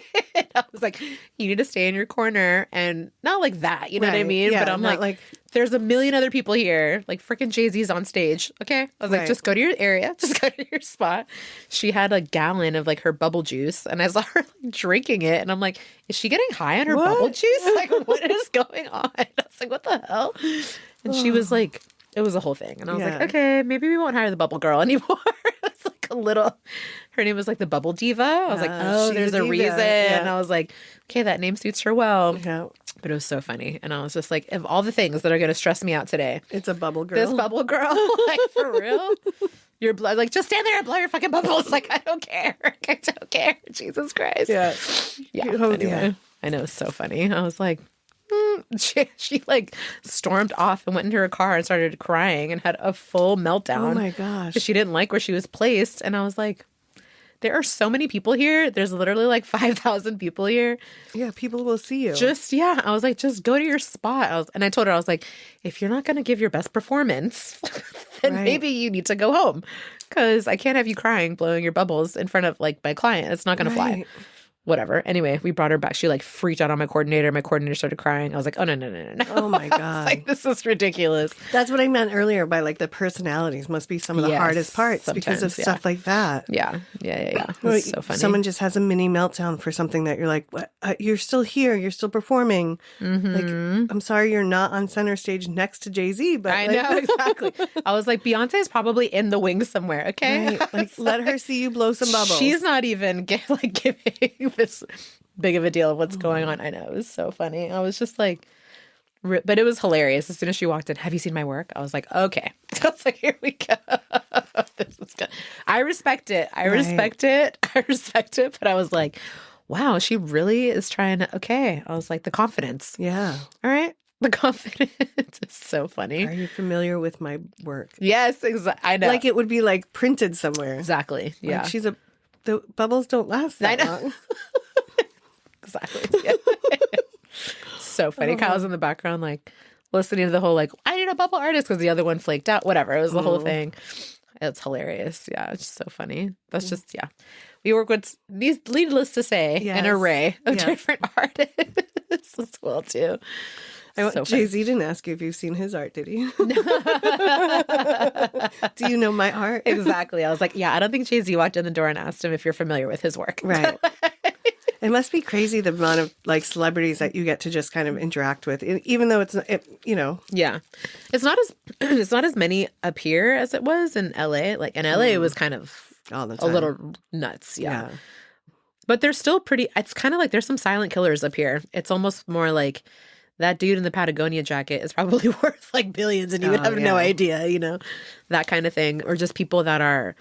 There's a lot of entrepreneurs and stuff up here, and just people that are just up and coming and that are still very prominent and very, very important people, but not as much as like, I guess like a celebrity in their own way or just in their own. Yeah, there's a lot because we do a lot of stuff with a bunch of startups and tech companies and things too that you never know might be like the next Google next year or whatever. You have no idea. They're a little more like under the radar, whereas in LA, it's just kind of like in New York too. There were a lot more really prominent people in New York, but LA too, I think all the time. Yeah, just the people that would be around. You were just like, oh, okay, interesting. Like, interesting. Yeah. Yeah. I mean, when I worked at the Nomad, we did a lot of like the award show after parties and stuff. We'd always do stuff for the Grammys and the Emmys. And I think one of the biggest ones I did at Nomad was the Vanity Fair Oscar party 2019, like right before COVID. Yeah. That was a big one. That was ridiculous. I was like, oh, there's Glenn Close just like eating an In-N-Out burger because of like the In-N-Out truck or just whoever. It was like Marilyn Manson was there. It was crazy. It was just You're like stars just like us. Yeah. That was a big one. That was super cool. But yeah, that was more like Warner Brothers would hire us for a bunch of stuff for like the Grammys and whatever. And we did, when Handmaid's Tale was really big, the Hulu after party for like Handmaid's Tale and stuff like that. Like, I mean, in LA, it's going to be more those types of like more those types of gigs, which are cool and they can be just as fun. But I would say, just like but there's not that sense of community that there is up here. Yeah. It's a little more cutthroat down there. Yeah, definitely. It's a lot more cutthroat, actually. Yeah. Well, because there are such big parties like that happening, and you want to get that. But people are very good at what they do. Like very, very good, and like the build outs and the designs are really, really cool. There's a ton of work down there, definitely. But yeah, it's just different. It's just different up here. Yeah, more techie, but just the vibe and the energy. It's more like welcoming, a little more forgiving. Like if there's something goes left or wrong, you're not going to get your head cut off as fiercely as you would like in LA or New York, I think. Right. It's a little more chill up here. Yeah. The Bay is just a chill place. Yeah. I mean, I have loved living here. Like, I was like, oh, I'm home. Yeah. Like, Yeah. How long have you been here from Boston? It's 6 years this month. Oh, same. Yeah. Okay. So did you move out here during COVID? I moved out in February of 2020. Okay. So you were. I moved out like 3 weeks before the world shut down. Oh, wow. Yeah. I got here the first week in February. I was in Vallejo for the first 2 months that I was here. And then I moved to Alameda in April of 2020. Oh, wow. Yeah. We moved in like right after you, like July of 2020, okay. same year. What brought you from Boston? I had a cousin out here and she was doing some stuff with her company and she was like, hey, you want to come out and like hang out and see what I'm doing? And she was trying to figure out her next move and she just had an extra bedroom. And I was like, it's February in Boston. Like, fuck yeah, I want to come. Yeah. So I figured I'd come out for like a couple months maybe and see what it was out. Because I had been at home with my parents. I'd gotten to like left my ex-husband and like was trying to figure out what happened in my life and what I was doing with it. And so she was like, hey, why don't you come out here for a bit? And I was like, all right. And so I drove out and I just haven't left. Yeah. Nice. So it was right after, after you and your husband broke up, you decided to come to the West Coast? Yeah, I was home for like a year at my parents' house, like getting healthy. I had to have another surgery. I had some health stuff going on. So I was like getting that back and like just being like, what happened to my life? Like I had a big injury and so my life had just been like not mine for a while. Yeah. And so I was home and I was like, all right, it's coming up on a year. Like I got to figure out what I'm going to do. And she was just, her dad had come over for dinner. So we were just like shooting the shit. We hadn't talked in a while. Like, you know, she had been out here for a couple of years. And so we checked in, but we hadn't seen each other in a while. And she was just like, yeah, come out. I have a big extra, like I have a room, big house. Like you can come see what I'm doing out here. And I was like, bet, let's go. Yeah, my sister, so what brought us up here, my sister's best friend, Gigi, has a dance studio in Benicia. Okay. So I was kind of in that Vallejo, Benicia area too when we first came out here because I was pretty much, I mean, yeah, once COVID hit, because I was at the Nomad and I was project manager running the rooftop and that was where I was doing, I was just I wasn't on the events team, but I was helping the events team with the buyouts and all the stuff that they would do. I was trying to get on the events team. Right. I was like, so I would just volunteer myself. Like, do you need help? Or, and I would always, you know, ask the special director if she ever, I would just like volunteer to help because I wanted to be a part of it more. And then, you know, when COVID hit, the hotel shut down. Yeah, it was like Friday the 13th, March 13th. And that was super shocking, of course, for everybody and such a jarring time. And, you know, super scary. It was so dramatic. Even, you know, it felt like a scene out of a movie, especially in LA. People had gas masks on and like, it was like so I heard crazy. LA was crazy. LA was crazy. It was crazy. And we had only been there. I mean, we've been there for like about 3 years. And then, you know, since I ran the rooftop and it was outdoor dining, I was like, oh, I'll get my job back because I love that job. And everyone there had moved from New York. So we just had a vibe and a synergy. And it was a beautiful property.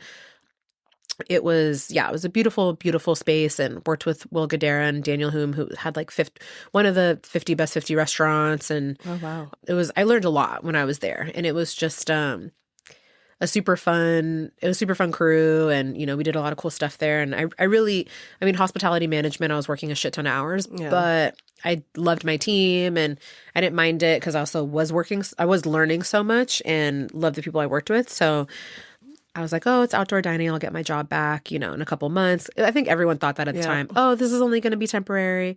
Oh, it'll be a couple months. And then a few months turns into years. And then years turn into more years. And we're like, okay, what is actually happening? So LA just got like, really bad. And Kyle and I were both working downtown and all the riots started happening downtown. And it just, downtown was like in a good place where it was up and coming and it was like a super cool vibe, like a bunch of cool places opening up, hotels opening up, you know, it's still right next to Skid Row, but it was like, there was an energy, people were investing a lot of money down there. Like it was on the up and up. Yeah. And then once the riots happened, it was just like, damn, this feels like freaking Rodney King all over again. And it just, but downtown just got destroyed. Yeah. Like destroyed, which was heartbreaking. It was really, really sad. And so we were like, okay, nope, not getting our job. Like that's not happening. That's not going to happen here, unfortunately. And Kyle wanted to go back to New York. And I was just like, New York is not New York. Right. COVID changed everything. Like the world is at its knees right now. Yep. New York is not going to be the same New York that we left. We also have a 60-pound pit. It's going to be Yep. impossible to get an apartment. We also didn't pay taxes in New York, so we're not going to have any unemployment.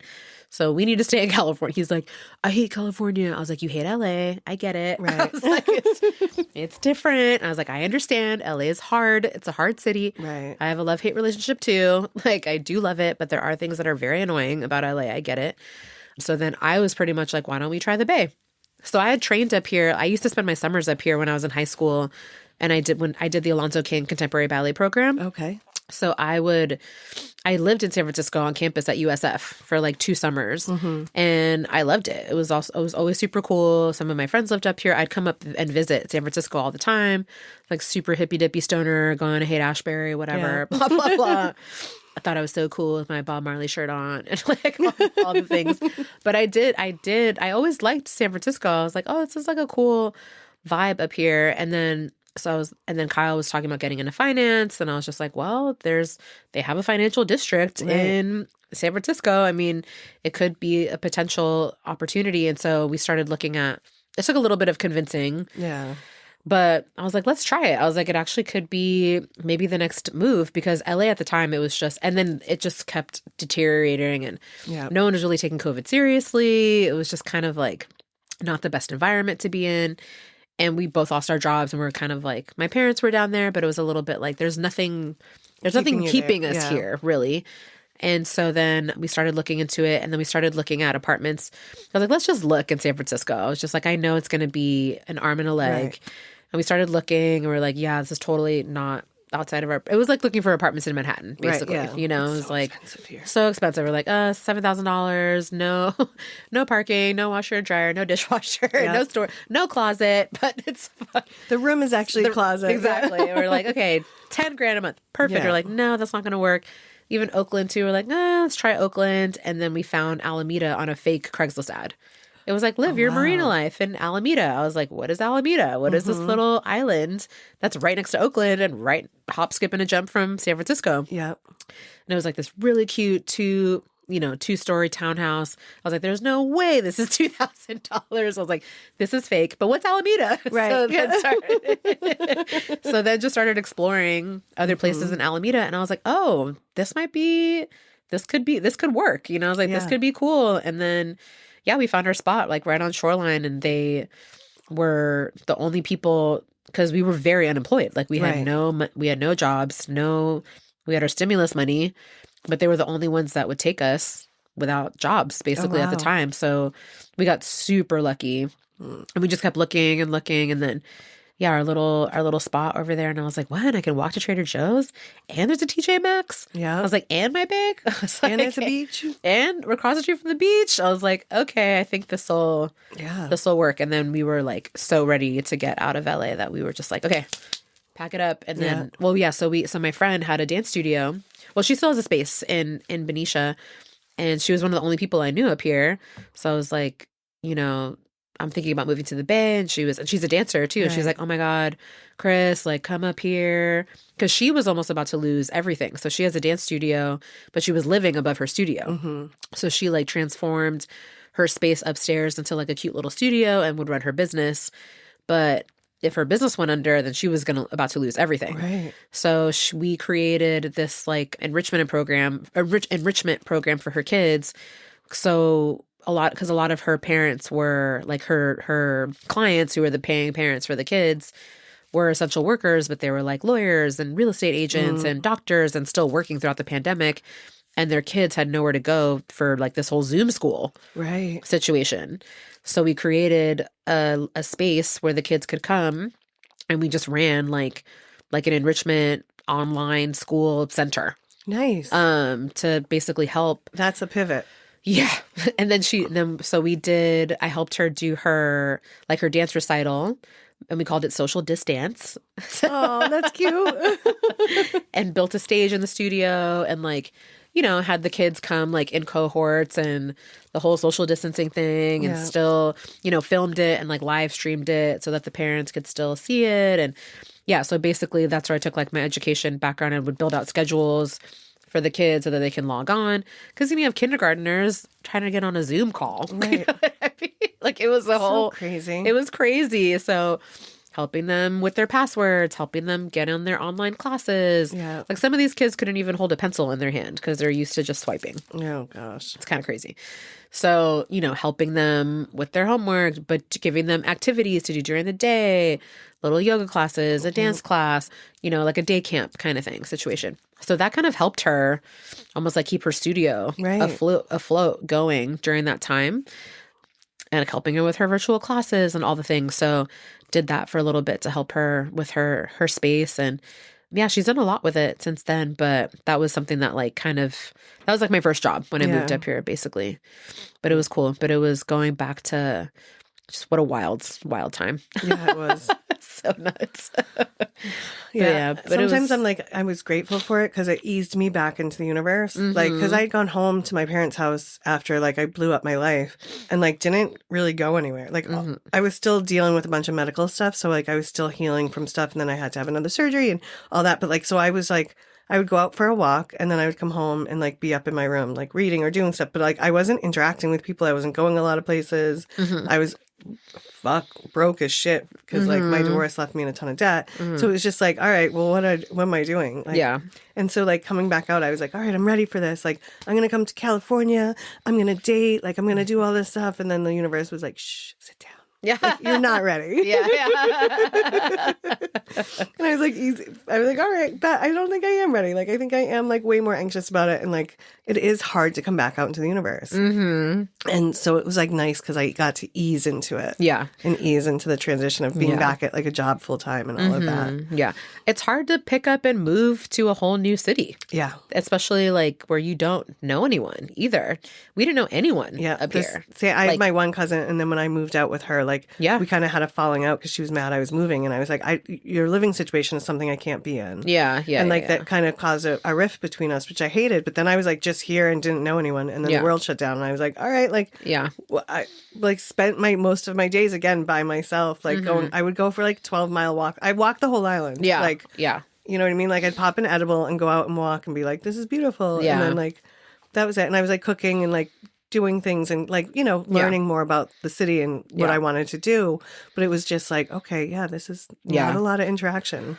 I know, it's crazy. We have a little patio in our building, and there was another couple that had just moved in, and they moved up from LA, but they were also met in New York. And it was they had the daytime patio and we had the nighttime patio.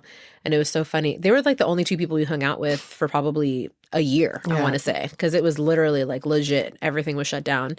And, kind of similar parallels. He was a chef. She worked at a restaurant as well, too. And then, it was they had a dog, we had a dog. Our dogs would just look at each other like little Romeo and Juliet across from the patio. And it was so funny. It was, but no one, it's weird, especially during COVID, no one hung out on their patios. Oh, wow. A lot of people moved out of the building, too. So we were the only ones that would hang out on our patios, and they'd be drinking wine on their patio and reading a book, and we'd be drinking wine on our patio, reading a book. And then, I was like, Kyle, be cool. Don't be cool. And he's yeah, I'll be cool. Hey, you guys want to hang out? It's and they're sure, cheers. Yeah. And it was such a weird time. And so, yeah, they were our quarantine couple.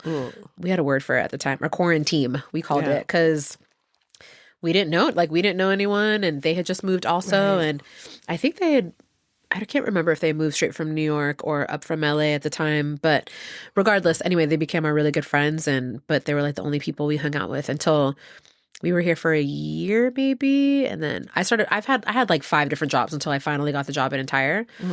And it's funny because I found Entire when I moved up here. I was okay, I was really getting my event production career in the works, and I was well, shit, what am I going to do now? Right. It's took me so long to figure out what I want to do. And now I'm well, God damn it. I mean, I was it'll come back. But it was okay, there's just a pause, another pivot, whatever. And I researched, I was best event production company in San Francisco. And then Entire popped up. And I was okay, cool. And then so I started following them on the gram and just started following their journey. I was okay, I'm not going to reach out to them yet. I was they probably just let go of their whole team. It's not a good time. I was but I'm going to put that on the back burner. And then they pivoted to all virtual events, and I just kept seeing their journey, because like my boss, like she lost everything also, like went down to zero and had to rebuild everything. Yeah. So, but then I saw how they pivoted to do all the virtual stuff that they were doing, and just kept seeing just the creativity of how they still had almost a record breaking number during COVID, which was amazing because everyone lost everything at that time. So I kind of was just like following their journey and everything. And at the time too, Kyle was doing his finance stock stuff, but then I was like, you need to be social and get out into the world. Right. So then he started bartending on the island and meeting a bunch of people and stuff. So then that was a good like introduction to the friends and stuff we have now. But it was it took me like, I had so many different jobs, and it took me like 3 years. And then I went to one of Entire's network, or like their marketing event that they did. Basically the one that I helped them produce in 2024. I went to the one that they did in 2023. And then that's how I met some of the people that worked there, and then just started emailing my now boss at the time. Yeah. And not incessantly, but like, I went to your networking event and I was so impressed. And you need someone like me on your team. Like, here's my resume. And just like got in there and like kept trying and was persistent. And 3 years later, here I am. It's so funny. We joke about that all the time. I was like in her inbox, like every opportunity that I got, I was like, hi, me again. Here's my updated resume. But that's good for you because you saw something that you wanted and then you went after it. Because you were like, all right, I mean, that Oprah moment, like you were just like, all right, this is what I'm going to do now. How do I do it? And then broke it down. Like, yeah. And I saw it. And at the time I was working for a really high-end caterer, and it was fine. I mean, it was very hard, very stressful. And it was a good experience for me because it taught me a lot of the clientele in the Bay Area. Like, a lot of their clients are still some of our clients. Right. And it did introduce me to some really, really great people. But I knew I wasn't totally happy. And I just knew, again, I was like, this isn't it for me. Right. Yeah. I was like, it's okay for now. But it's just kind of like, I knew I didn't want to just do F&B. I was just like, like there's something, yes, it's events, yes, it's F&B, but this is not my end all be all, what I want to be doing. And I kept seeing all the cool stuff Entire was doing, and like all of the cool artists they were working with, and just like all the cool creative stuff that they were doing. And I was like, this is the company I need to be with. Yeah. And so I started freelancing for them. And then their production manager ended up moving to New York. It was funny. We did like a swap. Kind of. And she was amazing. And so I would freelance for her, and she was like very good at what she did. And I was like, oh, I'm going to have some big shoes to fill. Like, this girl is on it. Like, she's really good. And then they didn't even put out an ad because I'd been freelancing for them just a couple times. And my boss now was just like, I have the perfect girl. Like, we don't even need to put out an ad. Like, let's just bring this girl in. And then, so then I left my job, and I was just like, yes. They're like, can you start in 2 weeks? Yes. Yeah. I can start next week if you want me to.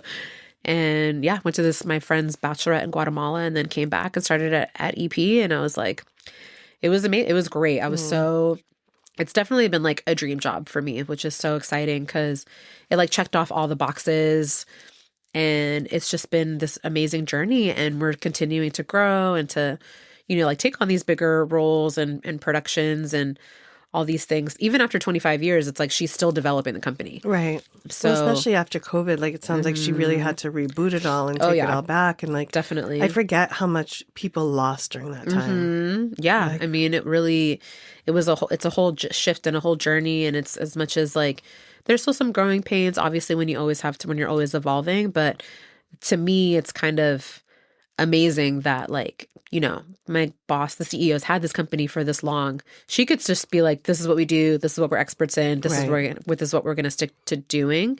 But I guess the CEO and her is just like, no, we're going to continue to grow and change. Push ourselves. To like, and same thing, like even if we don't have all the answers yet, it shouldn't stop us from wanting to try to pursue it. Because we do have enough of like these amazing vendor relationships and partnerships and such a great network of people already that it definitely is like the natural next step. You know, she's like, why just do entertainment when we can just do it all? Right. And I'm just like, it's scary. I was like, sure, let's do it all. I was like, I'm in. Let's do it. Let's go. I love it. Yeah.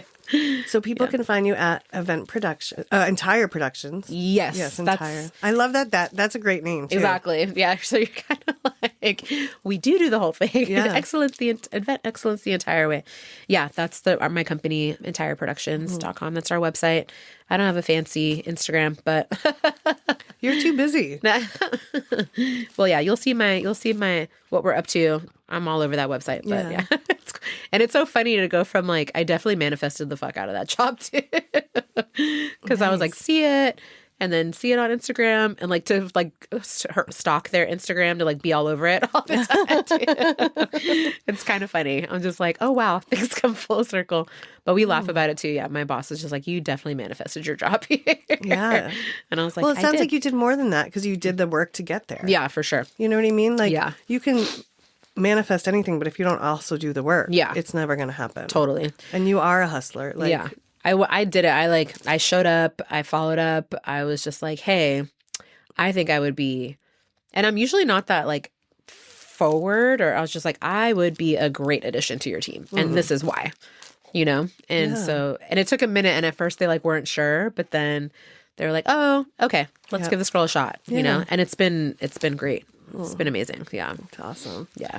Well, I mean, I can listen to your stories all day, but I know I have to let you go get some rest before your big week. Yes. So, well, thank you for this. This was super fun. This was super fun. Thank you. Like I said, your Oprah moment is still like got me because that's just such that like you can't get a bigger like nod sign from the the world. Yeah. Like I mean, but all of the stuff that you're doing is amazing. Yeah, cool. thank you. And like to learn more about you has been like that's most fun for me. Yeah. Yeah, well, thank you for inviting me. This has been super fun. I've never done anything like this. Yeah, well, So it's cool. you'll be having to do more of it now that you're doing all these dope events, and because you have an article coming out in Influential Women, which is digital and hard copy magazine. Yes, yeah, all about kind of. I think they focus on just every woman in business.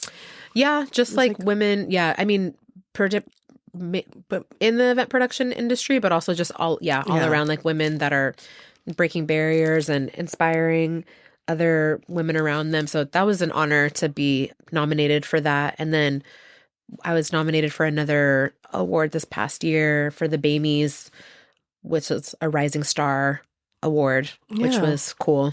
So too, you're like, I was like, why is this happening? I was like, okay, it's happening. No, it's happening because you're really talented at what you do. Thank you. You know, like you have, and you're going to keep getting these events, and I'll be able to be like, oh yeah, she comes to my podcast. Yeah. Oh, yeah. Well, thank you. This was super fun. Thank you. And thank you all for listening. Check out some of the events on Entire Productions. And if you want to get in touch with Kristina, feel free to reach out to me. I'll put you in touch with her. And most importantly, go find your joy today.